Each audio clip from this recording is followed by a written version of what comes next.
आज हम इस वीडियो के माध्यम से कर्म और कारण पर अपनी बात रखेंगे।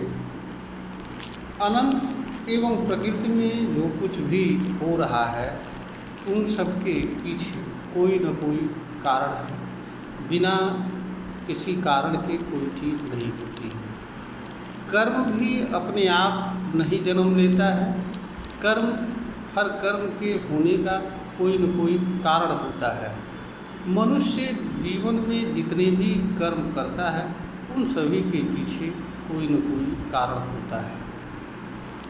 अगर मनुष्य कारण को नहीं समझता है तो वो कर्म को भी नहीं समझ सकता है, क्योंकि कारण का कार्य होता है कर्म को जन्म देना। लेकिन कर्म मनुष्य को करना चाहिए, नहीं करना चाहिए, या जो कर्म करेगा उसका परिणाम क्या होगा, यह विचारणीय प्रश्न मनुष्य के लिए होता है। क्योंकि कारण का कार्य सिर्फ कर्म को जन्म दे देना, कर्म को करना न करना यह मनुष्य की बात है। और मनुष्य जो कर्म करता है उसके परिणाम से बचने की क्षमता नहीं रखता है। हाँ, मनुष्य के पास कर्म का चुनाव करने और चुने हुए कर्म को करने की क्षमता रखती है। अब मनुष्य अपनी इस शक्ति का प्रयोग करके ऐसे कर्म से बच सकता है जो कर्म उसके और मानव समाज के लिए पीड़ा एवं दुख का कारण बनने वाले हों, और जो कर्म मनुष्य के लिए अच्छे हों, जिनसे मनुष्य का और लोगों का कल्याण हो, ऐसे कर्म को करते हुए मनुष्य जीवन जी सकता है। मनुष्य ही एक ऐसा प्राणी है जिसके पास जिस तरह का चाहे उस तरह का जीवन जी सकता है। इस तरह का अवसर सिर्फ और सिर्फ मनुष्य के पास है, क्योंकि मनुष्य ही वह प्राणी है जिसके कर्म पर कोई नियंत्रण नहीं है। मनुष्य का कर्म पर पूरा अधिकार है। वह जैसा कर्म चाहता है वैसा कर्म कर सकता है। तो कर्म मनुष्य के भाग्य का निर्माता होता है। मनुष्य कर्म का निर्णय करता होता है। मनुष्य कर्म का करने वाला होता है।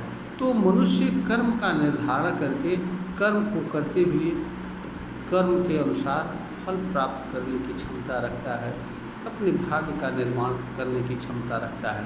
परंतु मनुष्य को कर्म के कारण को जानना आवश्यक होता है, क्योंकि कारण तो कर्म का जन्म दे देता है, परंतु कर्म करना चाहिए, नहीं करना चाहिए, अच्छा है, बुरा है या कैसा है, या कर्म करने का क्या प्रभाव पड़ेगा, क्या अच्छा प्रभाव पड़ेगा, यह सारी चीज़ें मनुष्य के विचार एवं जानने की बात होती है। जो लोग कर्म के कारण पर नहीं ध्यान देते हैं वे लोग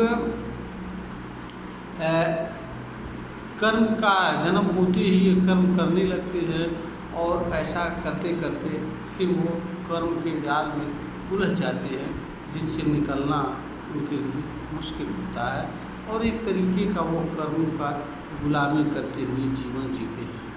तो बहुत सारे लोग ऐसा होते हैं कि ऐसे कर्म कर डालते हैं जिनकी परिकल्पना कोई भी समझदार इंसान नहीं कर सकता है, या कोई भी सूझबूझ वाला व्यक्ति नहीं कर सकता है। कर्म के कारण का उदाहरण जैसे भूख लगना, प्यास लगना, ये एक मनुष्य के भीतर होने वाली स्वाभाविक सी क्रिया है। अब भूख लगने पर भोजन किस तरह का करना चाहिए, कितना करना चाहिए, यह मनुष्य के ऊपर है। इसी तरीके से मनुष्य को प्यास लगा तो ये एक कारण है, प्यास लगना एक कारण है। इससे मनुष्य को यह पता चल गया कि उसे पानी पीना चाहिए, लेकिन पानी कितना पीना चाहिए, किस तरह का पीना चाहिए, इसका निर्धारण करना और उसके अनुसार पानी पीना मनुष्य का कर्तव्य होता है। तो जो मनुष्य इस चीज़ को नहीं करता है वह अपने कर्तव्य से विमुख होता है। कर्म के प्रति जो मनुष्य का कर्तव्य होता है उससे वो विमुख रहता है, और कर्तव्य से विमुखता मनुष्य के दुखों का कारण होता है। इसी तरीके से मनुष्य को किसी तरीके से पीड़ा हो रही है, दुख हो रहा है, सर्दी लग रही है, गर्मी लग रही है, या कोई अन्य चीज़ आई जिसके कारण उसे कोई कर्म करना आवश्यक होता है, तो वहाँ भी मनुष्य के लिए यह विचारणीय प्रश्न उपस्थित होता है कि जो कर्म मनुष्य के लिए किसी कारण से आवश्यक लग रहा है, उस कर्म को उसके द्वारा किया जाना चाहिए या नहीं किया जाना चाहिए, यह बात मनुष्य के लिए विचारणीय हो जाता है। कारण कभी कभी ऐसे होते हैं कि जहाँ वास्तव में मनुष्य उसके कारण के प्रभाव में इतना प्रभावित हो जाता है कि वह अपनी समझ तक को भी खो बैठता है, विवेक शक्ति को भी खो बैठता है। ऐसी जगह मनुष्य तमाम ऐसे काम कर डालते हैं जिसको शायद कोई ठीक करता समझदार व्यक्ति या सामान्य अवस्था में कोई व्यक्ति, तो इसलिए मनुष्य को हमेशा कारण पर ध्यान देना चाहिए। हर तरह के कारण पर, कोई भी कारण हो, बिना विचार किए उस कारण से संबंध रखने वाले कर्म को नहीं करना चाहिए। कहा भी गया है, बिना विचारे जो करे सो पाछे पछताए, काम बिगाड़े आपनो जग में हुए हंसाए। तो यह बातें जो कही गई हैं, यह हमेशा कुछ न कुछ मनुष्य को बताने के लिए कही गई है। यह वीडियो भी इसी निमित्त बनाया गया है और इस वीडियो के माध्यम से बताने का मैं प्रयास कर रहा हूँ कि मनुष्य को कारण पर अवश्य ध्यान देना चाहिए।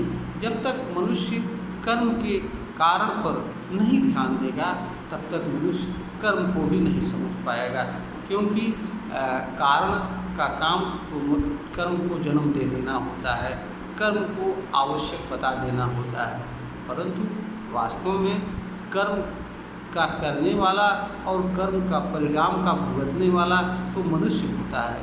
तो मनुष्य के पास कर्म को जानने, समझने और जान और समझ करके निर्णय करने की शक्ति मनुष्य के पास होती है। अगर मनुष्य अपनी शक्ति का उपयोग नहीं करता है सही दिशा में और वह कर्म के कारण पीड़ित होता है, दूसरे लोगों को पीड़ा देता है, तो इसके लिए जिम्मेदार मनुष्य है, कोई दूसरी शक्ति या दूसरा मनुष्य जिम्मेदार नहीं है। कर्तव्य से विमुख होना मनुष्य के लिए पीड़ा एवं दुख का कारण होता है। यह बात हर मनुष्य को समझना चाहिए, जानना चाहिए। यह वीडियो ज्ञानवर्धन हेतु बनाई गई है, प्रेषित की जा रही है। अगर श्रोता को ज्ञान वर्धन के योग्य प्रतीत हो तो इसे शेयर करें और सब्सक्राइब करें।